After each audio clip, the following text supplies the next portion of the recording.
Hello, randoms. We're going to do a reaction to Michael Jackson and Prince hated each other, but here's why. All right, see. Hated is a strong word. Yeah, I don't think they hate each other. I love both of them. They brothers, man.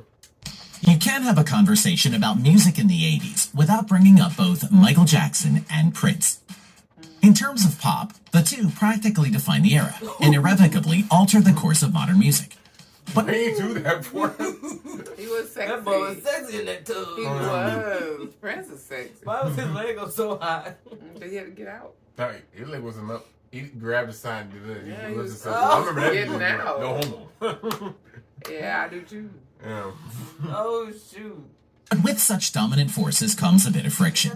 There was definitely a bit of a there can only be one dynamic between the two. The two icons paralleled each other throughout their respective careers. Prince debuted with For You in 1978. Jackson debuted as a solo act the following year with Off the Wall. Prince released 1999, in which Jackson countered with Thriller, therefore provoking Purple Rain and so on and so on. This back and forth, however, was not limited to the charts. As you will soon find out, it got petty, and at one point, downright... That's why people was... Prince. Rest in power. That's why people was trying it. Yeah, he's pretty. He go to prison. Is this when he felt the way when Michael tried to get him to play, I'm bad, I'm bad? Right, you see. Yeah. He said, you ain't finna touch nothing. You see. Yeah, he said. It's deeper than that. Your butt is mine. Your butt is mine. Yeah, he said, you don't say that to who? Prince said, oh, he was so manly when he said that. Okay, anyway. Deadly. Here's the full details on Michael Jackson and Prince's legendary rivalry. In most articles comparing the artists, they were depicted as polar opposites. Jackson was the innocent man-child to Prince's rebel. Jackson was the mainstream commercial juggernaut, while Prince was the alternative avant-garde challenger. Jackson was magic and wonder. Prince was sex and transgression. As the New York Times noted in 1984, if Mr. Jackson's message is, all you need is love, Prince's amounts to, all you need is sex. But for two artists who are so individual and iconic irrespective of each other, it is uncanny how much the two artists... We wasn't born yet. That was my childhood. I should have still seen some pictures. I didn't know he was wild. That was a wild boy. That's why he loves some Prince. Nah, boy. I love him because he was a rocker. And we ain't too many us that's popular for rock, which is don't make sense. You He made rock, but... Yeah, Prince and Tina Turner are the one that kept it. I would even count Tina Turner. Tina Turner was always rocky. No, she wasn't. She was. She was. She was like R&B. She became rock later. Rocky. Oh. No, it was R&B. No, it was R&B, but I mean rocky. You know what I mean. When she left Ike, that's when she went to rock. She got the that. French guy came. No, you Big talk hair. about going to rock literally. No, She That's had about big she- hair mentality. Yeah, she always was like a rocker, like even when you yeah, R&B. but that's R&B. See, that's what people don't get. That's where all these musics came from, blues, and just turned to these other. Yeah, it genres. did, but because R&B in the '90s and stuff was more, I'm talking about Tina like goes Tyrese back and them. to the They 70s. was more smooth player like, and Yeah, but what I mean, it's not like rock like, and that much That's rock who was it come stuck from. with that. But I didn't listen to a lot of her stuff. Rock could pick a lot of R&B songs sound just like rock and country. But anyway. Oh, yeah. had in common. Both were born the same year, just months apart. Both artists came out of tough Midwest cities with strict disciplinarians as fathers. Both believed in musical fusion and surrounded themselves with racially diverse collaborators. Both played liberally with notions of race, gender, and sexuality, idolizing the likes of Sly Stone, Stevie Wonder, and James Brown. It is fitting then that their first known interaction was during a James Brown New Year's Eve concert in 1983. At this time, Jackson's career was shattering records and had reached groundbreaking new heights after the release of Thriller. While Prince's breakthrough album 1999 was receiving widespread acclaim from critics, and the two were often compared and pitted against each other in the press, Michael Jackson was invited on stage where he sang and dazzled the audience with his dance moves. After Jackson's crowd-thrilling performance, he then leaned into Brown's ear and dared him to invite Prince up to try follow-up. Prince accepted the chance to impress his idol, but was not ready to perform at his best. He came on stage, attempted to play a malfunctioning guitar and then was going to swing over the crowd on a lamppost. But he didn't realize it was only a prop, and the lamppost with Prince on it crashed into the crowd. MJ mocked him tirelessly, and according to Quincy Jones after the show, Prince was so devastated that he got humiliated in front of James Brown that he tried to run over Michael backstage. To add insult to injury, mere months later, Prince and Jackson competed for the same accolades at the Grammys, where Prince left empty-handed and sat back to watch Jackson collect. Michael was poking. Our people do that though. Yeah, but that was embarrassing. That was his idol, and then that was not Michael. You little bully. But why you trying to swing on the pole? Because it's Prince. Oh. And he didn't know that it was just a prop. Dang. Justin Timberlake still was funny. He said, "I'm bringing his sexy back." He said, "It was never gone." Yeah. Prince. That's a good comeback. At the record haul of 8 Grammys, stoking his desire to reach equal heights, to be similarly recognized for his work. Later that year, Jackson observed the musical and cinematic phenomenon of Purple Rain, which quickly became Prince's most critically and commercially successful release, spending 24 consecutive weeks atop the Billboard music charts. In 1985, Prince's Purple Rain beats Michael Jackson's Thriller at the American Music Awards for Favorite Pop Rock Album. Later that night, a horde of A-list musicians recorded the famous We Are the World charity single, which Jackson oversaw with Lionel Richie and Quincy Jones. Prince and Jackson are supposed to have a verse that they sing to each other. The two had met for lunch as organized by Jones, but Prince is a no-show. Later that night, Prince is spotted at a Hollywood club against his manager's advisement.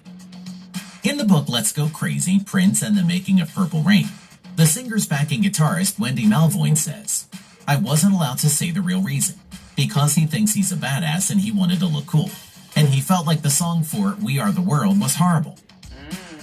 The following year, Quincy Jones attempted to get the two stars to make amends through a musical collaboration. Jackson had written a song named Bad, and the producer sees it as a potential duet with Prince. What an epic showdown that would have been. Picture it now. The vocals, the instrumentality, the faux masculinity from knife fight dance choreography. Prince was supposedly on board until realizing it would require him to sing the lyric, "Your butt is mine," to Jackson. "Don't worry, this record will be a big hit, even if I'm not on it," Prince said at the time. It is later revealed that Prince gifted him with a box of voodoo artifacts, and Jackson was convinced that Prince was trying to cast a spell on him. Jackson allegedly stated around this time that he doesn't like to be compared to Prince, calling him rude and nasty. "It's not fair, he feels like I'm his opponent. I hope he changes because, boy, he's gonna get hurt. He's the type that might commit suicide or something." As their 80s glory faded and the 90s rolled on. They do look a little similar because of paleness, but... and some of the moves, they're throwing that shit. They both like James Brown. Oh, that's why. They had the same idol. And he used to look bad the first time. Both artists dealt with the aftermath of multiple personal blows. Jackson's child molestation accusations and Prince's heated dispute with his record label. There were multiple times when Jackson reached out to Prince about a potential collaboration. "I think it would be just great," Jackson reportedly told Prince over the phone, although a joint effort never materialized. In late 2006, will.i.am arranges for Jackson to attend a show during Prince's Las Vegas residency. Prince knows where Jackson will be seated, and in a strangely sexually charged moment of dominance akin to that found in nature, Prince emerged into the crowd, swung his hips, and slapped the bass hard in Michael's face. This was something that probably could have been written off as showmanship if it weren't for the fact it was so damn deliberate and so damn public, as though it was some kind of payback for the humiliation he was subjected to in front of his idol James Brown 20-some years before. MJ was quite upset by the gesture, according to will.i.am, and is quoted to have said the following over breakfast the next day. "Why do you think Prince was playing bass in my face? Prince has always been a meanie. He's just a big meanie. He's always been not nice to me." The following year, Jackson was already willing to forgive Prince with an invitation to join him on a planned comeback tour, in which Prince was quick to turn down. Michael seemed pretty disappointed about it, a source reported. Although after Jackson's death in 2009, Prince seemed to have gained a new perspective on his torturous relationship with Jackson. As reflected in a 2010 Ebony interview, Prince spoke about how he and Jackson discussed the difficulties of balancing religion and fame, and that he wishes he'd spoken to Jackson about the struggles before he died. When astronomical talents such as Michael Jackson and Prince exist in the same time and space, it's easy for comparisons to be drawn. Both parties work tirelessly to strike out as individuals, only to be lumped into a single existence by others without a second thought. And on their end, it's even easier to feel frustrated with sad comparisons. As part of their legacy, the only hope is that both artists are recognized for their individual talents and impact they both made on the world and its music. Tune into one of our latest videos right. That was really petty. Yeah, it was little things.